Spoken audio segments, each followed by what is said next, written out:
Hello and welcome to CISI TV. You're in for a real treat here, as I have been in recording this program with Charlie Corbett. Charlie, like me, is a reformed journalist, Charlie on Wall Street Journal, and he now helps people improve their writing. And having been listening to Charlie on this program now for not very long at all, I have learned so much, even after all these decades of earning my living through writing. Charlie runs the Plain Speaking Institute, plainspeakinginstitute.com, if you want a reference. He's written this tremendous book, which you see on your screen now, called The Art of Plain Speaking, and I'll introduce you at the end to another even more wonderful book that he wrote, which I got as a Christmas present last year and read in one sitting. I actually rather dread speaking ahead of this great recording by Charlie, because as you'll hear, he's brilliant. Charlie, welcome. I suppose the best place to start is to get to the essence of my philosophy. I wrote a book called The Art of Plain Speaking, which was based partly on frustration. I was an ex-journalist at the way we communicate these days, because I believe that in this world where it's never been easier to communicate with one another via social media, email, phone, Zoom, we've become worse and worse at communicating with each other. So I think we live in a world where we make things bigger and more complex when we should be making things simpler. And I love this quote, which I've put up here, which gets to the heart of my philosophy, which is that any intelligent fool can make things bigger, more complex, and more violent. It takes a touch of genius and a lot of courage to move in the opposite direction. And that's by a chap called E.F. Schumacher, who wrote a book, it's called, which I thoroughly recommend reading, actually, called Small is Beautiful, A Study of Economics as If People Mattered. And language does matter. And this is the proof. Quantitative research, you need a bit of proof in everything you do. Quantitative research by Nomura showed that companies whose executive use the most complex language on earnings calls produced lower returns. They did this research over from January 2014, and they looked at every earnings call and mapped out a chart. And those that use complex language did worse. And I think the reason for that is that you only use complex language and long words when you don't truly understand a subject. We hide behind them. The cleverest people, the ones who succeed in life, are the ones who are able to take complex ideas and make them easily understandable for everybody. Everything you do, it doesn't matter if you're creating a CDO, don't get me started on those, or however complex the thing that you're doing is, you have to be able to explain it to your granny. And if you can't, it means you don't fully understand what you're talking about. This is why I believe we had a financial crisis. The journalists didn't understand how a CDO was formed. The people who built the CDOs understood them, but the people who sold them had no idea how they were created or what was in them, because people didn't ask the simple question, what is it? How does it work? And if you can't answer that question, then you don't understand it fully. The cleverest people, as I say, are the ones that are able to explain things with the most simplicity and clarity. So that's my little proof page. I think there's been a universal conquest of meaning in what we do, and that not just in the complicated stuff, but in the easy stuff. We are now unable to articulate even what we do, such as the desire to sound sophisticated. Many firms can no longer even articulate what they do. So I always use these. I go around, I collect these images, or I used to when I had more time in my hands, just take pictures of silliness. Here is one: delivering innovative textile services. Now I had to look this company up in order to find out what they did. They make clothes for manual workers, but you wouldn't know it. So someone has thought, well, there's no point saying what we do. That doesn't sound clever or sophisticated enough. We'll come up with some gobbledygook and put it on our van because it sounds clever. And also I would add, name a company that doesn't describe itself as innovative. Go to any website anywhere and you will see probably two words everywhere: innovative and sustainable. Those two words have become meaningless. So we no longer speak with meaning. We no longer can articulate what we do. Here's another bit of nonsense. This was from Dubai Airport. A friend sent me this. He was passing through Dubai Airport. We are diversifying the passenger seating experiences at DXB. Now, this sounds quite clever, but it doesn't actually have any meaning whatsoever. And except I perhaps thought maybe it means you get less leg room. Maybe because that's what we also do. We use words to hide meaning deliberately. So this is what my book was all about. This is what I'm all about. I'm all about helping people speak with clarity and simplicity and with concision about what they do and how they go about doing it. And this is particularly relevant, obviously, for financial services. So I have 5 rules that I have created that all sound very, very obvious, and some of them overlap. But if you obey these 5 rules, I always say, then you will become a better writer and a better communicator, because those who write well speak well. Those who speak well write well. Write as you speak. There's a strange idea that we have to sort of become different people when we start writing things down and use different language and different words. We should, if you want to get a message across, you must do it in a way as though you're trying to get your message across speaking to an intelligent friend. And my first rule has always been know your reader.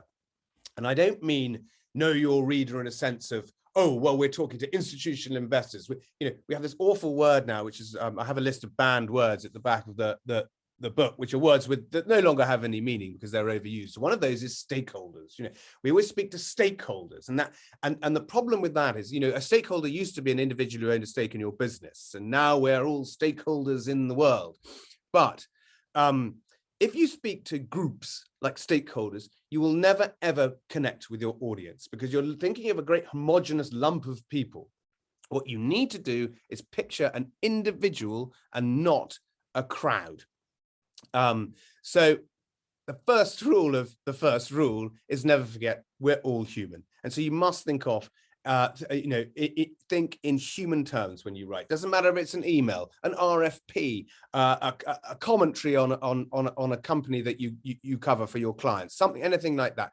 We are just big babies, which means we are easily bored, we are distracted, we worry, we fear for the future, we like to laugh, we get angry, we regret things, we need reassurance, and we compete with others. Above all, as all journalists are told on the first day in journalism school, we're interested in people. It's like you see those photographs of people's holidays where they keep showing you endless pictures of the background, lovely mountain scenery, but as soon as there's a picture with people in it, you're interested. And finally, and most importantly, and I think this is what we forget in business and particularly in finance, is that our species is genetically predisposed to consume stories and not lists of facts. Think of humans in terms of not being very different to Neolithic people sitting around their fires, telling each other stories. So we are predisposed to receive information via stories at beginning, a middle, and an end. And that means, it can be an email to your boss, it can be an email to a client, it can be, as I say, an RFP, whatever it might be. You must frame things with a proper structure, which I will talk about a bit later. And of course, when we grow up, we have no time. Never forget that anything you write, the person reading it at the end is time poor. They are starved of time. We get 1,000 emails every day into our inboxes. We are besieged by WhatsApp messages, by text messages, by phone calls. These phones, they summon us all the time. Our brains are busy. So if you want to get your information across, you need to be concise and clear and think very, very hard of the person reading it at the other end as an individual with all the same problems that you have, say in human terms, and then you will connect. Terry Wogan, the BBC Two, very famous BBC Two broadcaster, BBC Radio 2 broadcaster, and on BBC One, of course. He always said his radio show was popular because he spoke to an individual. He spoke to one person. He always imagined his audience as being one person. He had a fixed idea of that person in his brain. And people always used to say, listening to Terry was like he was in my front room. And that is the secret of success in communication. So that's rule number 1. Know your reader. I used to say know your audience, but again, don't think of it in terms of an audience. If you think of an audience, you think of 50 people. Think of a reader, an individual. Rule number 2, be clear. Sounds obvious, but we don't pay enough attention to this rule. Whenever I write a sentence, whatever I do, I ask myself, what is the message I am trying to get across here? And how can I get it across in the simplest and clearest way possible? What can I take out? Have I used a word I don't need? And then I read back every sentence after I've written it, and I ask myself, have I got this across in the clearest way possible. So being clear is very, very important. It's as I say, number 2 rule. And I want to give an example of someone here that isn't clear. This is from the website of I think it's been taken down now, but it was a no names, no pack drill, but it was a fund manager, very serious one. And I'm going to read it out because you'll switch off after innovation. Anyway, using innovation, strategy, and design, we turn opportunities into solutions that deliver a return on investment for our clients and create outstanding experiences for their customers. That sentence, rather like the Dubai airport, has no meaning at all. No one, these words are to the brain like water over a worn pebble, I always say. They slide away. Everything you've read there could be on any website of any company, not even a fund manager. It's utterly meaningless. And why also no one's thought about it? Why do you want to give, as a fund manager, your client outstanding experiences? I don't want an outstanding experience from my fund manager. We turn opportunities into solutions. Think about that. It doesn't really make any sense. It's all too easy. It's much easier, though, to write this way. It is much harder, actually, to think, what do I do? How do I make my client's life easier? Why am I different to everyone else? Or I could just write vacuous generalities like that. And it's much easier, and no one asks any questions internally because we all speak this language in the office. So we think that's fine. And we don't ask any questions. So a much better way to write, you may or may not be able to read this. It's not a very good picture. But I always think emails about fees in finance should look like this. This is the world's laziest graphic designer, but it is the perfect poster. Somebody sent this guy a message and it reads, "Hi, Dave, it's Tom. Can you do a poster for music nights?" And this is the poster in the pub. "Yes, mate, send me the details. Friday the 5th, Michaela Wild. Friday the 26th, the Swinnertones. Friday the 6th, 40s Grooves. Saturday the 10th, Crimson Child. What time do they start? 8:30, 9-ish. All done, mate. I love you, Dave." And that is the poster. And it is a thing of great beauty because it tells the reader exactly what they need to know very, very quickly. So grammar is a complicated business, and it's been overcomplicated by what I call smug grammarians. One of the reasons we don't write well in business is because we lack the confidence. We think that everything we write is going to be taken down by and often is, smug grammarian. You don't end a sentence with a preposition. Is it who or whom? And all this sort of stuff that terrifies us when we write.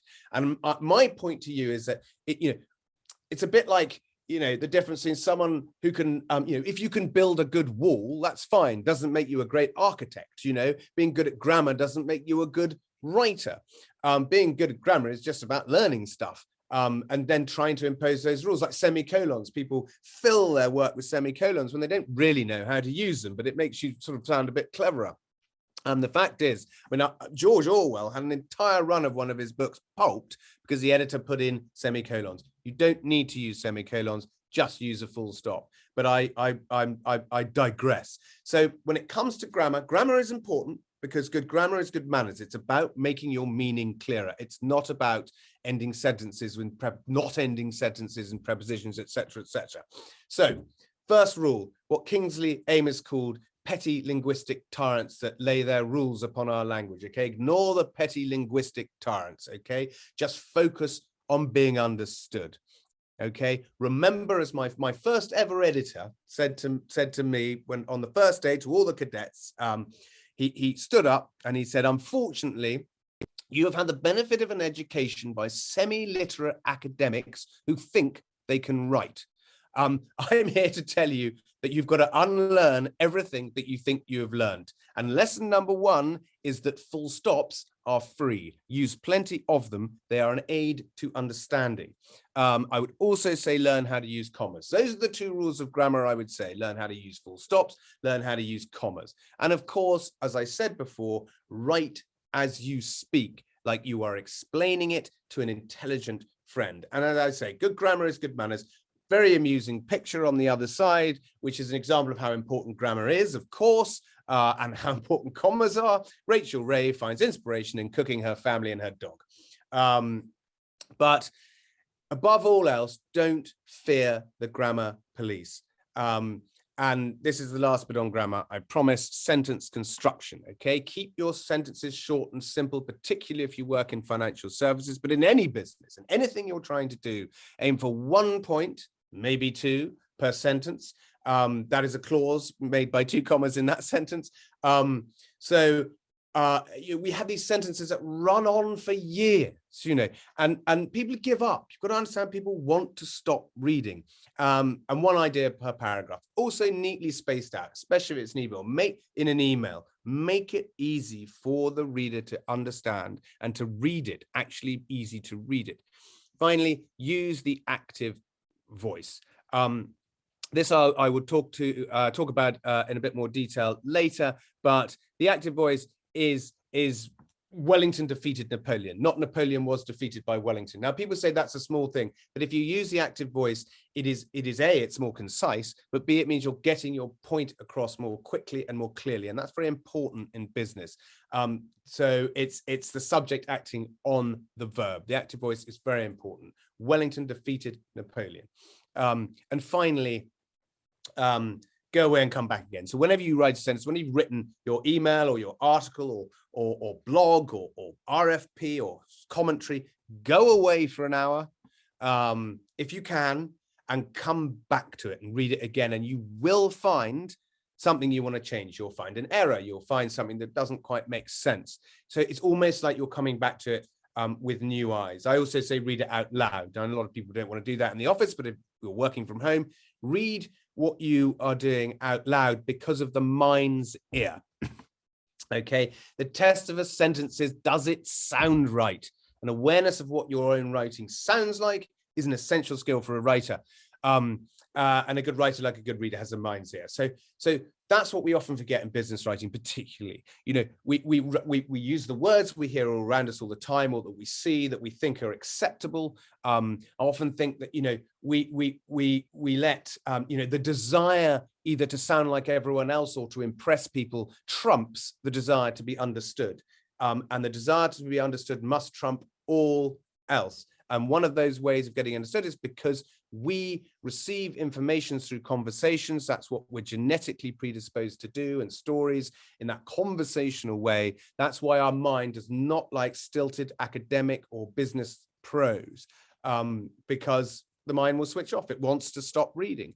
And onto that, rule number 3, we don't have time. We're time poor. Be concise, because people in our business are starved of time. The cleverest writers, it's a tragedy for me that we live in this world where, especially as a journalist, I spend my life trying to make things shorter, but we seem to value length, long words that sound clever.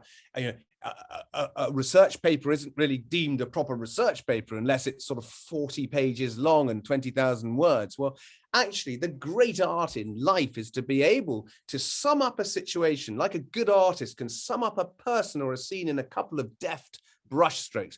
The best writers can sum up a situation just using a few words. And that's the real art of it. As Mark Twain said, no presentation is complete without a quote from Mark Twain. But Mark Twain was right. He said that he used to say, "I'm sorry, I wrote you such a long letter. I didn't have time to write a short one." It is much harder to be concise. So vigorous writing is concise. I love this quote from William Strunk. A sentence should contain no unnecessary words, a paragraph, no unnecessary sentences, for the same reason that a drawing should have no unnecessary lines and a machine no unnecessary parts. You have to make every word tell. Because there's a lot of competition for your client's attention.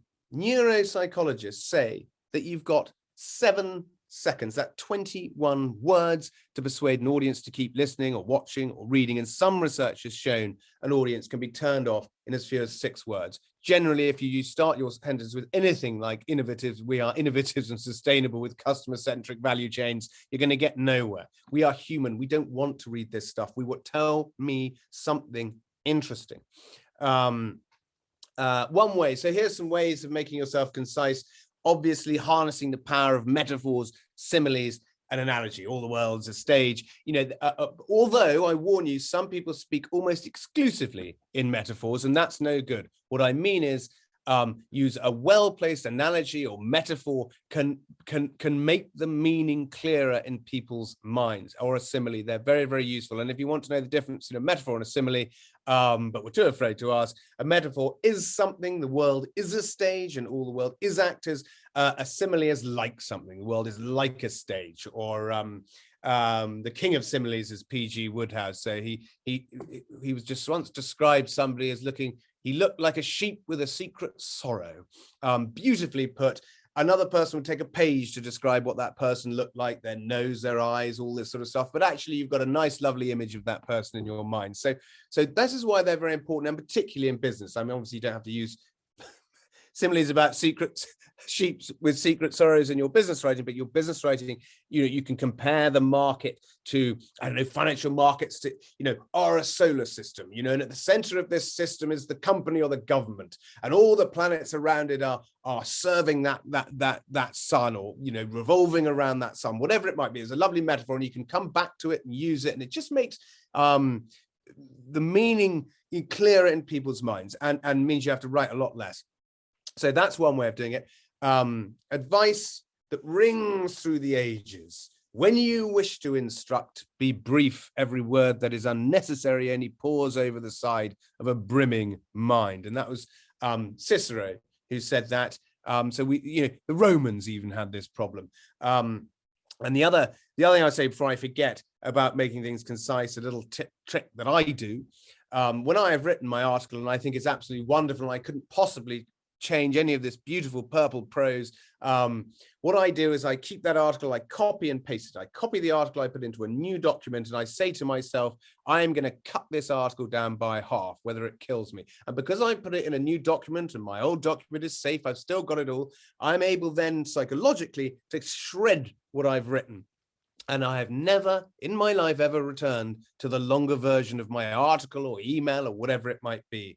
You will always prefer the concise version. And the reason, one thing you have to bear in mind is one of my old editors used to say, nobody knows what you've taken out, so it doesn't matter. Rule number 4, use simple language. Of course, this is the same as being concise. This is the same as being clear, but don't let the words get in the way of the message.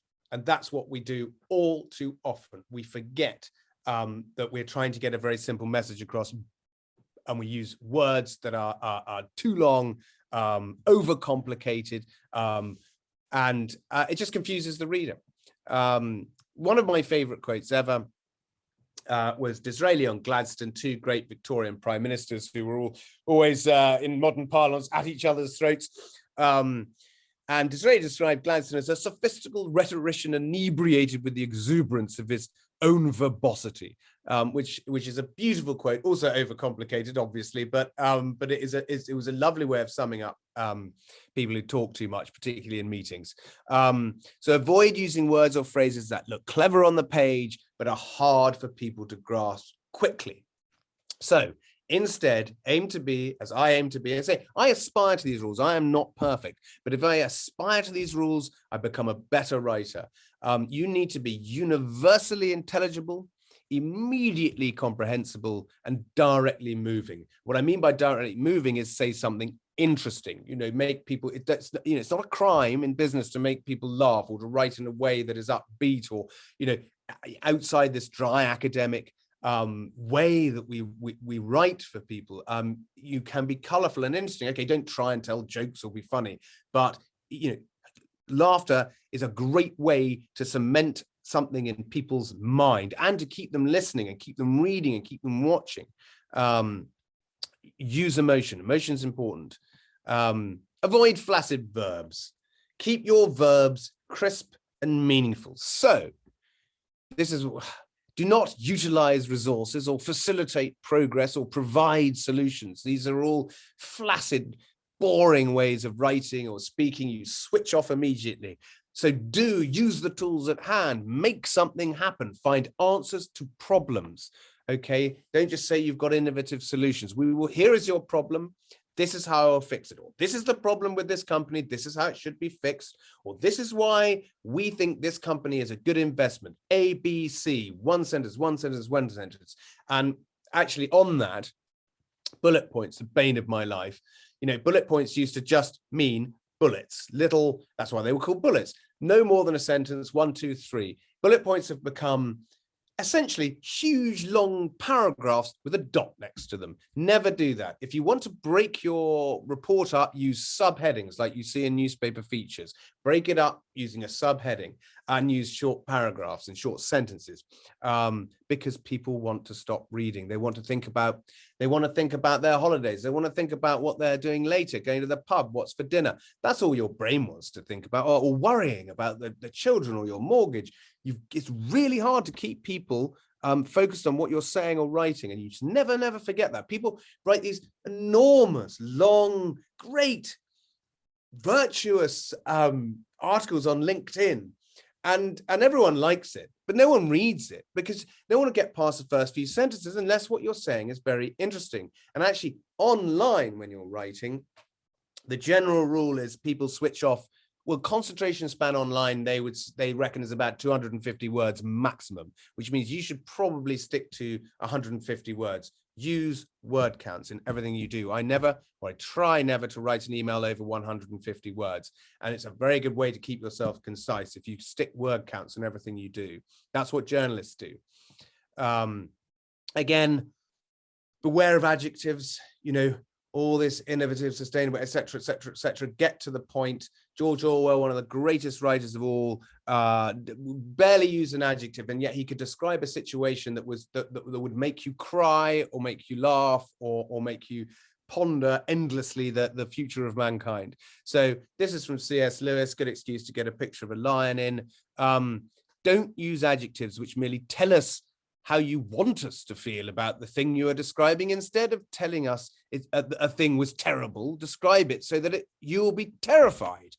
All those words, horrifying, wonderful, hideous, exquisite, I would say innovative, sustainable, etc., are only like saying to your readers, please will you do my job for me. So that's a complicated way of saying show, don't tell. We're so good at telling people all about how our wonderful virtues without actually showing them how it's done, showing them how you're going to fix the problem. The other problem we have is that we always try and say everything all at once. I do a lot of copywriting, or at least I used to before I do more talking now.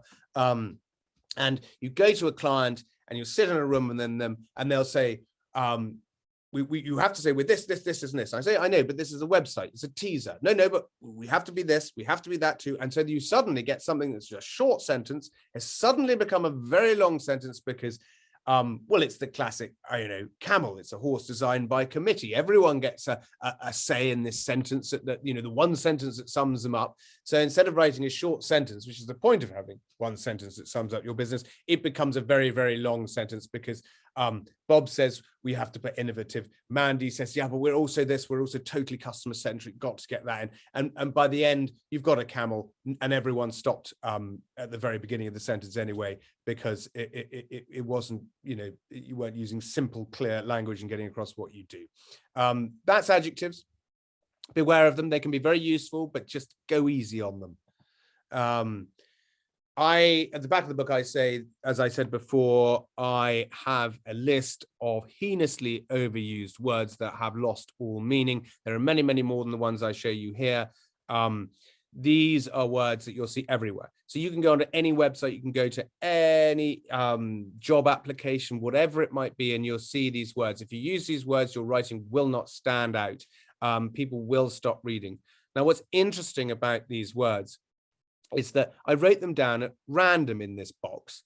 And then suddenly I started to look at it and I read across and it said sustainable, dynamic, stakeholder solutions. And I thought, that's the sort of thing I'd see on a website. Or we're going to facilitate significant value chain disruption. These are all, you could say, utilize current resource space. They're all,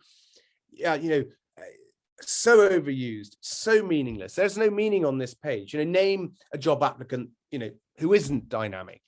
Everyone is dynamic. And if everyone's dynamic, nobody's dynamic. If everyone's unique, nobody's unique. We need to think about if everyone has a unique insight. So how many people have got unique insights? So we need to think about what we write, not to look silly like that, but also just to get your point across with any kind of meaning or power. So beware of these kinds of words. They either take up too much space, like current. We're always currently doing things. I'm currently talking to you. I'm currently sitting here, or am I just sitting here talking to you?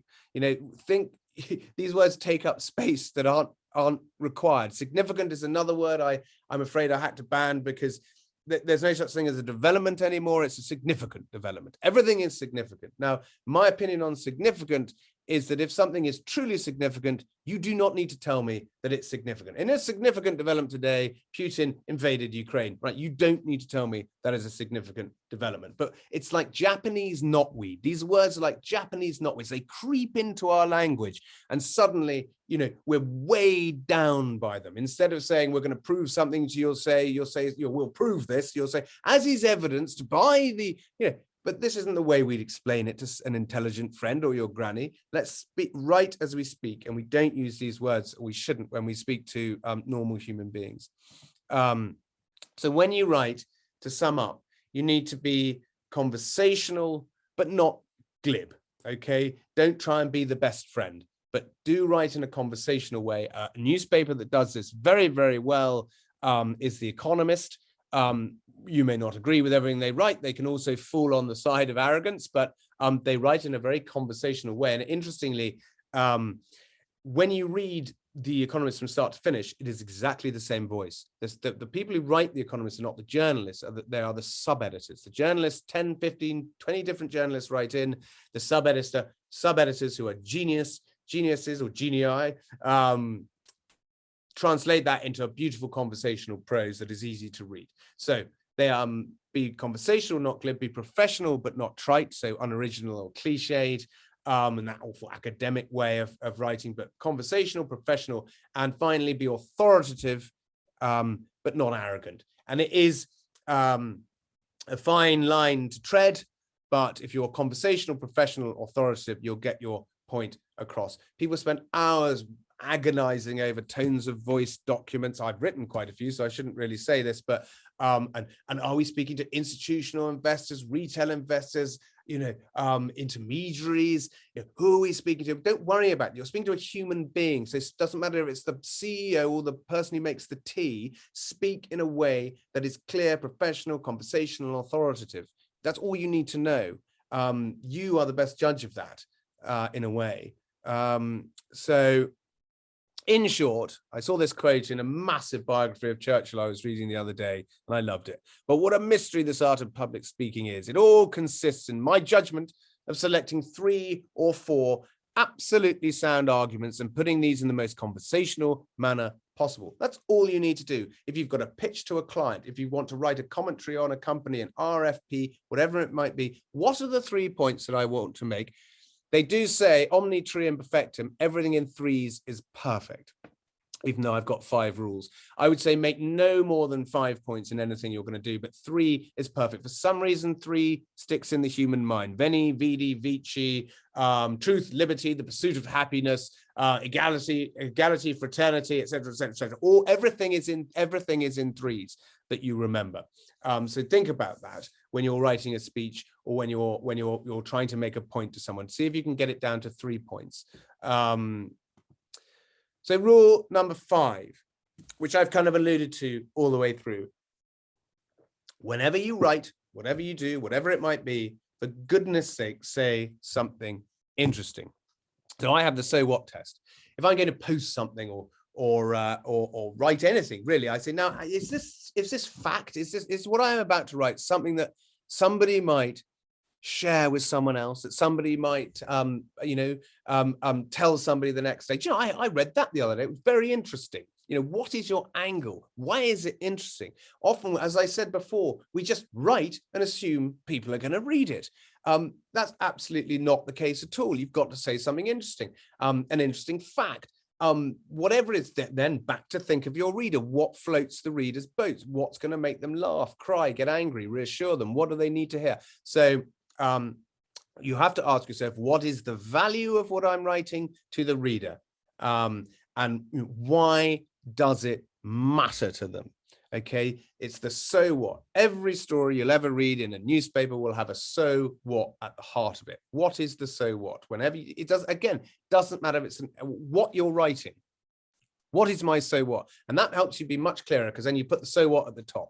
We'll talk about this in a minute, but when I was a journalist, I was an editor at the Wall Street Journal of special reports for the European desk, and all these articles would come in, and 90% of the time, I would go all the way to the bottom of the article, put the last paragraph, take the last paragraph and put it at the top. But we'll talk about that in a minute. So that's rule number 5, say something interesting. Sounds obvious, but it's amazing how many people forget. So those are my 5 rules of good writing. If you obey those rules, I aspire to those rules, I keep them on a piece of paper next to my desk, so that when I write, I don't forget. Now, the second part of my talk, post the 5 rules, is all about structure. It's about how we structure things is very, very important. And I think we forget about structure. Oh yes, one more. Don't be afraid to be original. I put this in just because I love it. Memory of Roger Bucklesby, who hated this park and everyone in it. We remember that because obviously most benchers obviously say how much they love the park, but it's, don't afraid to, as I said before, it's not a sin to be original. It's not a sin to make people smile in business.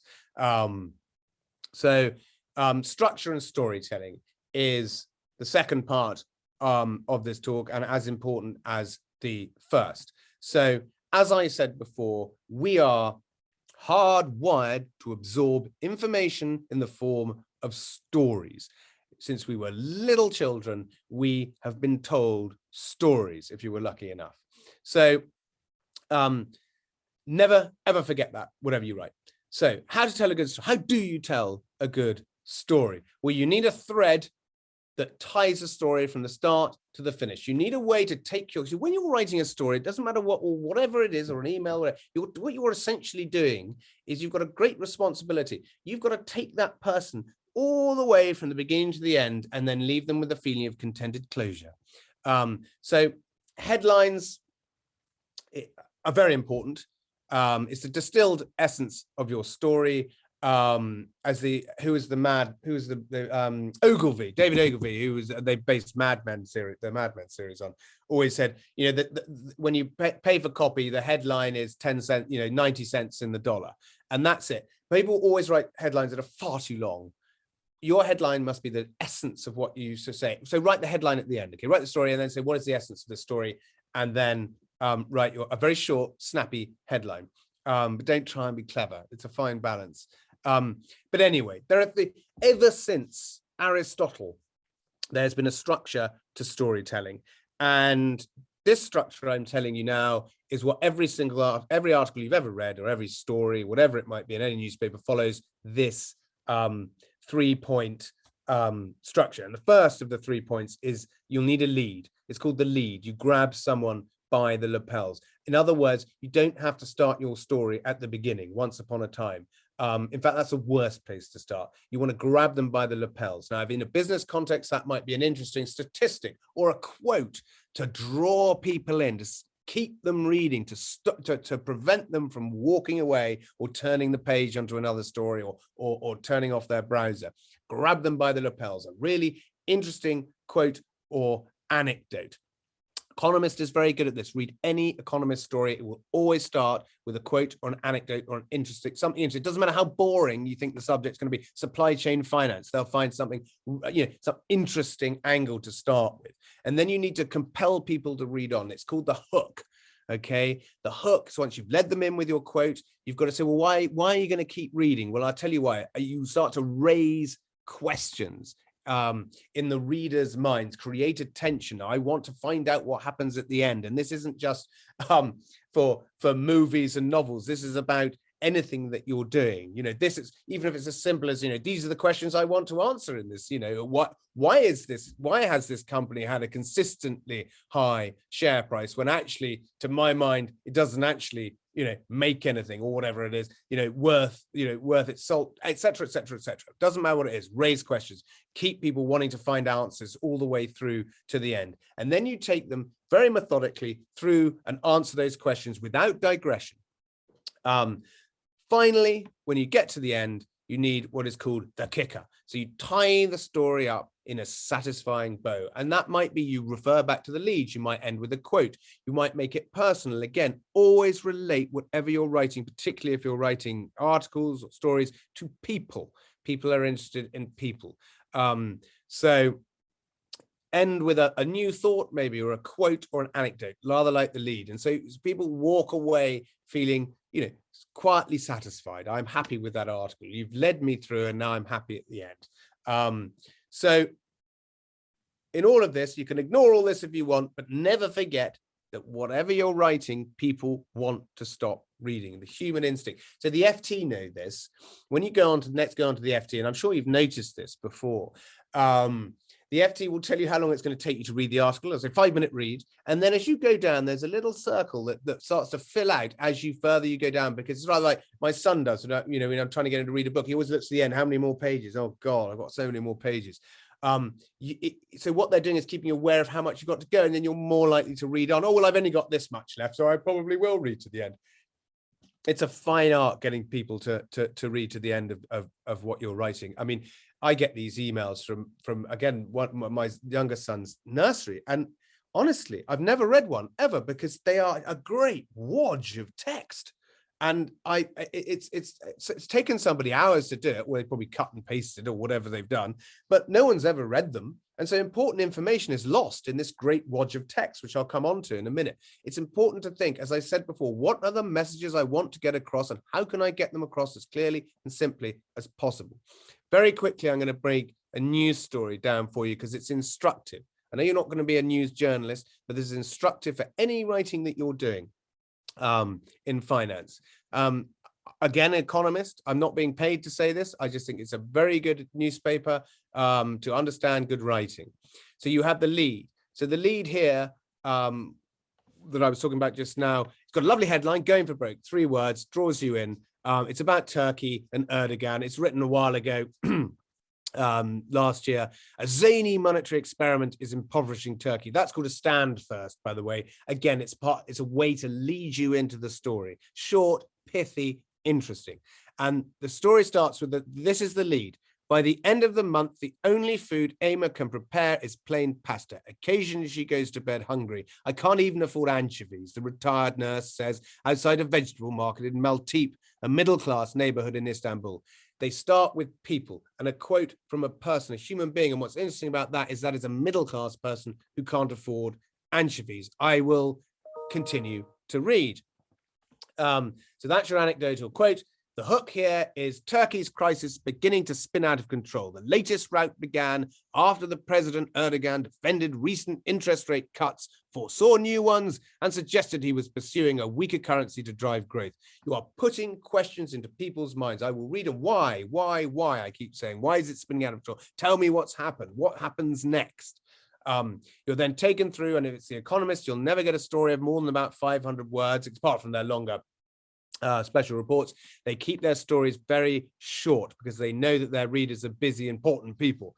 So let's raise the questions. And the kicker here, is, again, it's got a lovely kicker. We're back to people. They go back to, we're getting poorer each day, Tainer says, and they're starting to take German classes. And it finishes up. Interest is, with a quote, interest is the cause and inflation is the result. Mr. Erdogan likes to say the true cause is the president and the result is a broken economy. It's a lovely, neat way to finish. And the other thing they do very cleverly, and they'll have one chart that says it all, okay? Prove it in one go. So this chart just says it all. They found the right chart, Turkish lira, boom. The other problem we have in business and finance is you'll see when you go up to any conference, you'll get someone on stage and they'll put 7 charts on the stage. Now, by the time the second charts come on, you've forgotten what's in the first chart. The third chart comes on, you're trying to look at the second chart. The fourth chart, the brain's switched off immediately. It's again like bullet points. People put up slides with endless bullet points, and then they say what's on the slide. But the brain's thinking, well, am I reading the slide or am I listening to you? And so it just says, I'm going to do neither, actually. I'm going to just switch off. And the worst thing is people say, well, this big, long, complicated slide. They say, well, slide. can you send me that at the end? Oh yeah, and that's permission to switch off. So, and then you get this big slideshow in paper form and you put it in a drawer and you never look at it again. What you should be doing when you go on stage is saying, how few slides can I use? Or he says using slides, how can I make my slides that you don't actually need to look at them, but slides are about getting images or short quotes that embed things in people's mind that helps make your meaning clearer, rather than disrupt meaning, rather than, we lean on slides. That's why we have so many, put all this information on them, because we're nervous we might forget to say it. But it actually has the opposite effect. Everybody stops listening. So when you write a report, when you want to get some points across about a company, whatever it might be, use one chart. Oh, but I've got to use 3 or 4. No, use the chart that sums everything up in one go. And it's hard to do, and you need to be clever. Oh, it's hard work. So I put this in for a client, how to sell a good story. The rule of 3, omni, trium, perfectum. So you, if you're trying to sell your business in an RFP or whatever it might be, keep to this structure, make it simple, set up the problem. This is the problem that you have. If you're an investment manager, you are worried about inflation, you're worried about the value of your assets, you're worried about et cetera, et cetera, et cetera. Well, we know that, we understand that. We solve the problem because we've been in business for X number of years. Here's a chart that shows that we've never gone out of business all through the recessions and various financial crises. You can trust us. We give you reassurance, obviously being grossly simplistic here. And then you prove it by demonstration. Kicker, that's your kicker in a business context. So you say, well, you don't have to believe us. Here is what our clients say. Here is a chart that proves this, or whatever it might be. So you prove it by demonstration. You set up the problem, you solve the problem, you prove it by demonstration. Lead, hook, kicker. And so I want to speak briefly about the inverted pyramid of news. So when you write anything, it's very useful to know about the inverted pyramid of news. Journalists read it, use it. Okay, lesson number 2 in journalism school, but it's a very useful way of getting information across. Okay, and the point of the pyramid of news is that you need the most important stuff at the top. Remember when I said those articles I used to go to the bottom paragraph, put it at the top, because we're taught at school that we must have, we must start at the beginning, we must then go through, and then we must have a conclusion at the end. Your conclusion should be at the top, because that's the information that people want to know. So if Cinderella were a news story, it would not start, once upon a time there was a kitchen maid with 2 ugly sisters who was named after the great, the ashes in the fire, because that's where she lived. That is not how Cinderella would be reported as a story in the newspaper. If it were reported in the Sun or the Daily Mail or even any newspaper, it would start, kitchen maid marries prince, because that is the information we want to know right now. And then we'll read some more.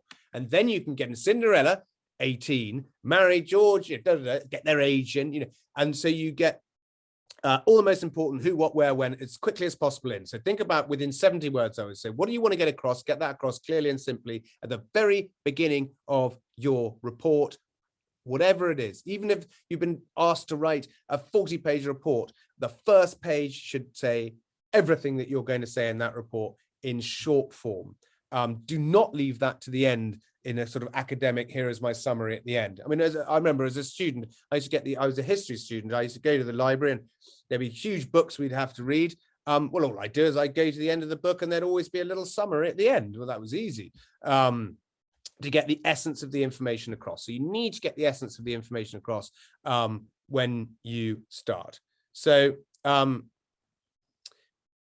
little bit now about client emails. This, or emails to anybody, really.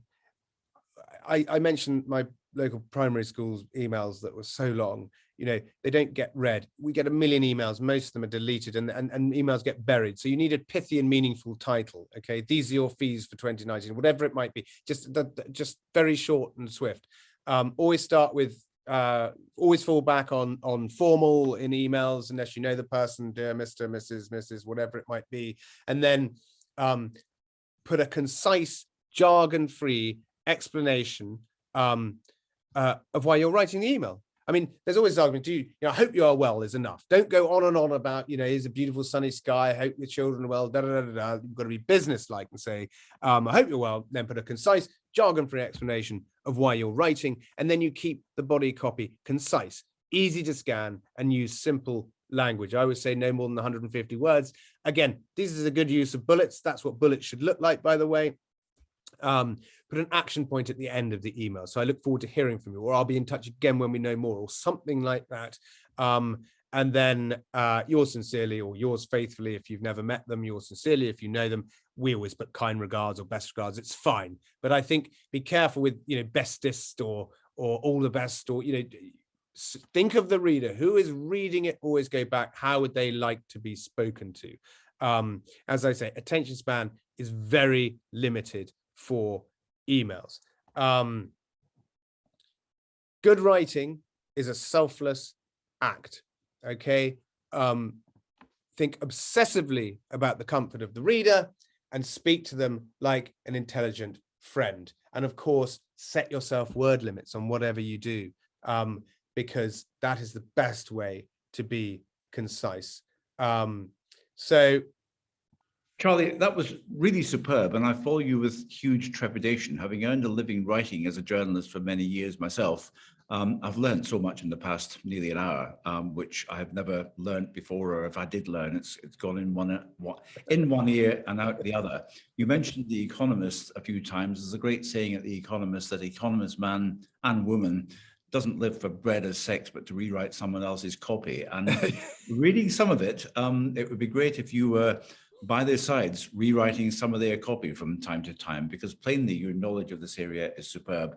I wish also, and I'm sure many out there wish that you were beside some of the marketing people writing the guff about ESG and sustainable and green finance, which is causing, I shouldn't use the S word, sustainable. I mean, there are words like sustainable, innovative and unique I will probably never use again, but I will try. I'm sorry, this is a problem. Charlie, this has been superb. I hope as many as possible of our members will have the chance to meet you properly. Right now, you can see how to contact Charlie through his Plain Speaking Institute at plainspeakinginstitute.com. Charlie mentioned earlier this book, The Art of Plain Speaking, which I would also highly recommend, but a further one, which is written so wonderfully. I got it for Christmas last year. I can't recommend enough is this one here, which is about 12 Birds to Save Your Life, Nature's Lessons in Happiness, which Charlie, I found to be a fascinating read. I went through it almost at one sitting. Oh, Charlie, thank you, George. No, thank you. We must get you back again, both on screen and also live with our members in London and perhaps around the country. Thank you so much for doing this. It's hugely appreciated. Well, thank you for asking me. It's been great, good fun. And yeah, hopefully we'll get to meet some members and do the same thing again. Excellent. So please, here's Charlie's website address again. Please be in touch with them. You can tell the quality of the work he does. So get in touch and learn lots as I have done. Thank you, Charlie. Thank you very much, George.